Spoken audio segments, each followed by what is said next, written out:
Guys, hi hello. आज हम लोग मैच कर रहे हैं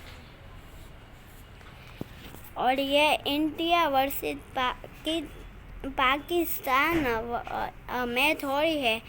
तुम लाइक कर देना। हाँ।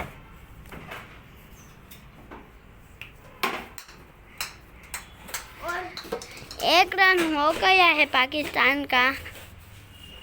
दूसरा बॉल हम लोग डाल रहे हैं। अब वो पक्का आउट हो गया है। आउट नहीं, वाइट बॉल। तो गाइस अभी वाइट बॉल हो गया है। ये तुम क्या चाहते हो? इंडिया जीतेंगे क्या पाकिस्तान जीतेंगे? इंडिया के लिए लाइक करना और पाकिस्तान के लिए सरप्राइज करना, और दोनों पसंद आए तो लाइक और सब।